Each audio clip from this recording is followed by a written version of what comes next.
Now remember this, he who sows sparingly will also reap sparingly, and he who sows generously that the blessings may come to others will also reap generously and be blessed. And basically that means the more that we give, the more we receive. So, and it kind of goes with the money that money story I was just sharing with you, because that was money I was not expecting. And yet, because I stand in the gap for people who don't know that life of abundance, as do you. And because I stand in that gap, like, you know, where money goes, money flows, where energy goes, energy flows. And so whatever you're giving, and yesterday my talk was all about love, whatever you're giving, if you're giving abundantly, you can't give from an empty cup, but if you give what little bit you have, then it all comes back. Yeah, can't outgive God. That is my experience. Oh my goodness, it's so true. It is so true. And we talked about, I believe it was last week that we talked about how it doesn't have to be money. Like people get caught up of, you know, if I give it away, then I won't have it. Well, there's so much that we have that we can give, even if it's just our words and our love and our kindness, you know, some of the things you mentioned. And so, invitation too on money. So by not thinking about what you can give, and there's a story, like everything in my world's a story from the Bible, which is how scripture for success came about, is that there was a little old lady and she had 2 mites and she gave it away. And Jesus said, she's more abundant than anybody else because she gave all she had. So, and here's the thing, I'm going to share another story because that's what I do. And this will tie into what we're going to talk about today. But one day I was like, okay, God, I got this much money for tithe, and that's the same amount of money I need for groceries. And I said, okay, I will give it to you, and you get to give me my groceries. So he says, bold, come boldly to the throne. I'm a little bold. And so I literally put it in an offering plate on Sunday. On Monday, I got a check in the mail, unexpected, for the exact same amount that I put in the offering the day before. No kidding. That is a true story. That's so good. Yeah, God does like to show off and be very clear that he's the one there for us. And it comes down to trust. Yeah. It comes down to trust and the topic you want to talk about today, that inner guidance. We're jumping in on the book. So if you are reading with us, you can look at page 69 for this section. And this section is all about inner guidance. So your inner guidance. And, you know, a lot of times they're like, you know, they can sound like whispers from God, where it's words. Sometimes it can sound like, you know, it can be a feeling or a nudge. But there's all kinds of ways that we get that inner guidance. But this says, sometimes it is better to wait and take no action until you have a feeling, thought, or picture of about what action to take. Waiting for guidance on what action to take eliminates unnecessary work and helps you be in the right place at the right time, creating things that you want easily and effortlessly.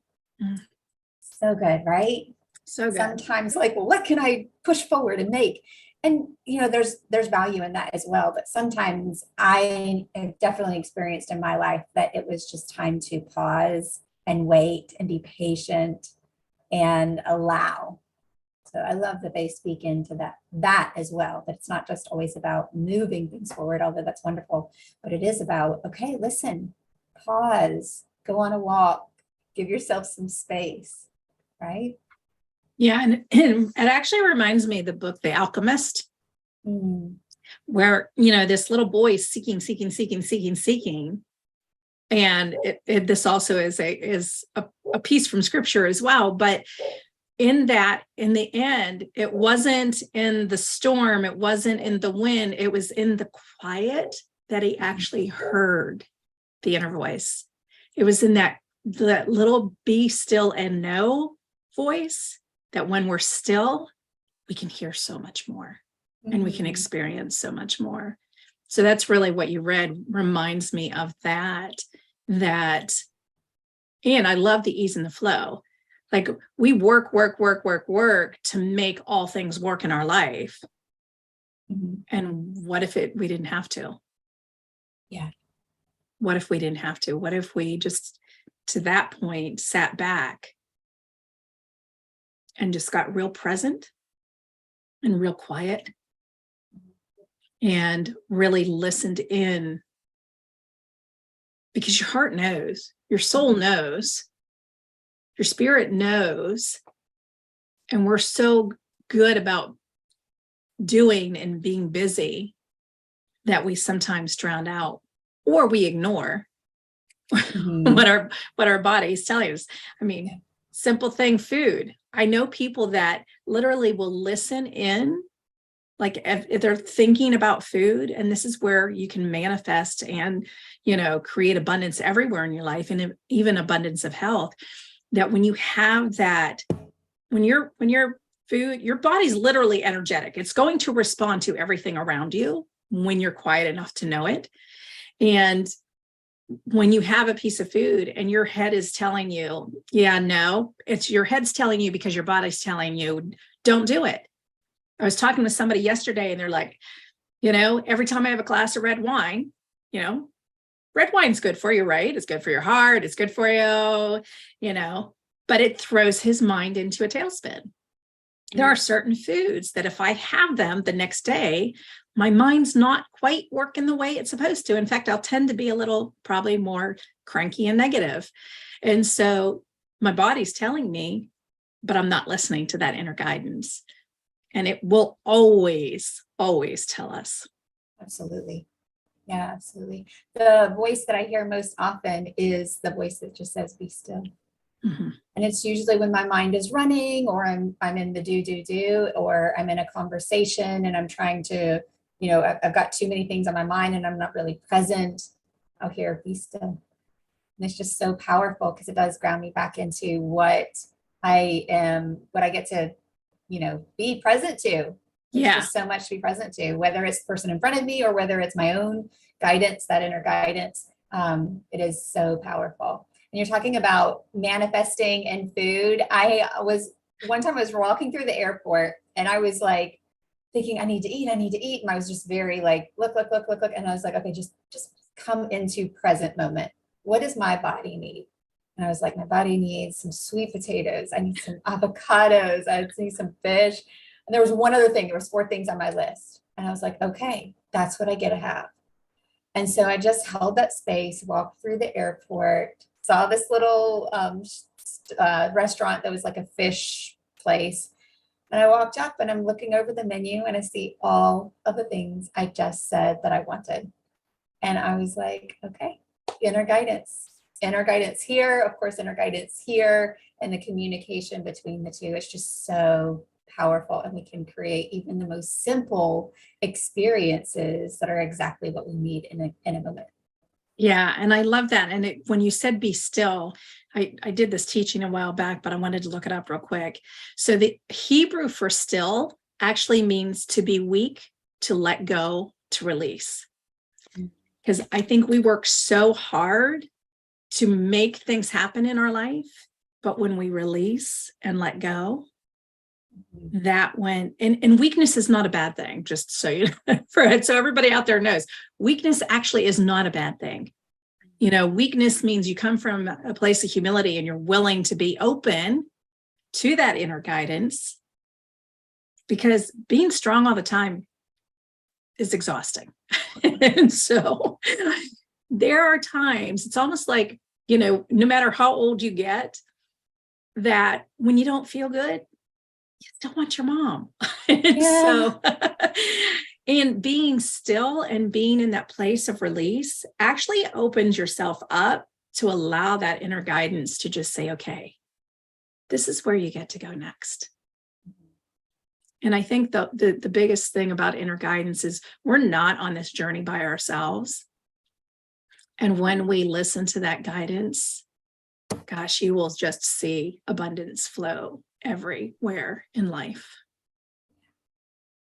I love I think about weak as well and think, there's definitely things that it can feel like it's not enough, right? But it is in our weakness that we create space for ourselves to be supported, or we create space for others to love us. I used to have such a hard time just even letting people love me. I was like, oh, that felt so intense, or I don't even know, vulnerable. Vulnerable is beautiful too now to me, but it was just an uncomfortable place. And when we do allow ourselves to not always have to carry it, not always have to figure it out, we create space for that. There's another thing that comes to mind for me around the control piece, and that is that I have definitely had the experience of just pushing through something, making it something happen anyway, and creating mediocrity in my life because of it. Whereas the times that I can look at where I let go, surrendered, trusted, and held space for the highest possibility, things way beyond what I ever imagined showed up and got created. That's beautiful. Yeah.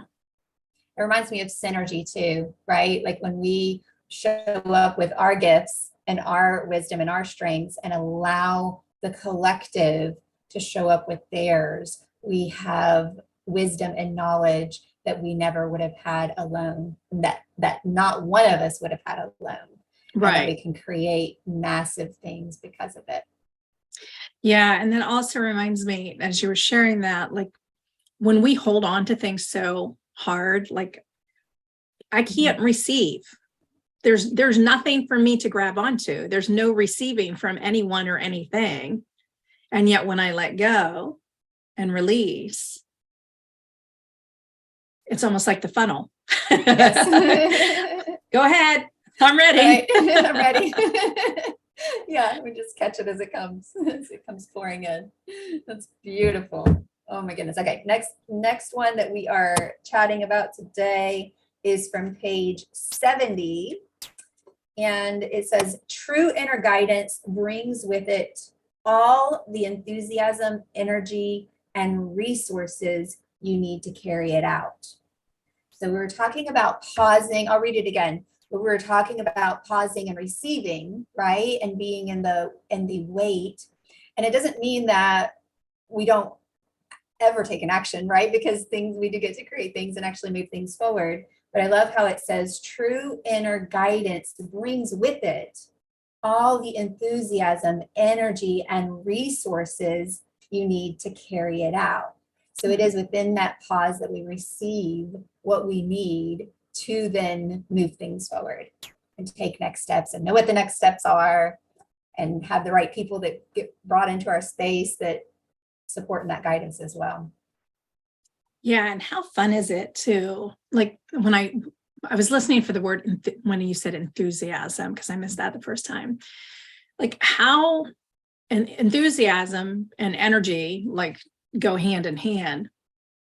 And when you bring people into that space, when you're still and quiet, you're listening to that inner guidance, and then you get excited about it. Like think about, we're getting ready to do an addition. Like this whole space is going to be changed next year. And it's going to take a lot of resources to create that. And yesterday I'm like, okay, God, you need to show me how to make this work. Because it's going to take a lot of resources, not just financial resources, but, decorating and all of the things that come with that addition. And, we're probably gonna have to move out of this space for a little bit. So when you think about, you can get super excited about something, but then not have the energy and the resources to create it. But when you have that inner guidance, and then you have that enthusiasm about that vision of what it is that you want to create. So for me, it's expanding my space to allow more people to come into our home to share and do the things that I know I'm being called to do. So it aligns with my vision, but you have that vision for it. Well, a vision is just a goal if it's not written down. And so the resources come in the planning. I'm an analyzer. I've got to plan everything out. So but in that planning, just like we've hired somebody to draw the designs for the house and then place all of the things, and that gives you wisdom. And in receiving, you'll never know. Just like this money showed up this morning unexpectedly, you don't know where those resources are going to come from. But when you invite other people in, to your point, whether you're doing it with friends or asking somebody to pray with you, or, you're creating something with someone like we have here, there's so much more enjoyment. And look at the multitude of resources you've circled yourself with to create this opportunity to bless all those other people. But you took a vision, and then you got excited about that vision. You invited the people in, and now you have an abundance of resources to share wisdom and knowledge. And it took planning to create that, but it just all unfolds so beautifully and so easily when you sit with your vision and then watch with enthusiasm that, yes, this is going to happen. And the energy that it takes isn't exhaustion energy. It actually creates energy, because when you give, back to my original verse when we came in, when you give, you receive. And I always say, if you're struggling with depression or anything else, go do something for someone else and watch your energy change, watch your enthusiasm change, watch your resources change, because it all shifts. So good. And it actually reminds me of one of the things that I brought forward in yesterday's conversation that we had here on YouTube. And I'm just going to read it really quickly, but it says the universe or God works for the greater good of all. So when we think like God and we have the intention and the vision that has everyone winning in mind, and then we pull the collective together, pull people together to co-create and to create something together, it's just exponential. It's limitless. And think about it, of course, because who wouldn't want to be a part of that? Like, who wouldn't want to play in that space where they know that everybody is standing for them and they are standing equally for everyone else to win whatever game they're up to, whatever their vision is, whatever their heart calling, whatever their purpose is in the world. So yeah, when we hold an intention and a vision that has that intention, that clear intention of everyone winning, the greater good of all, there's just infinite, it just doesn't stop. Like, it just doesn't stop. It ripples out infinitely.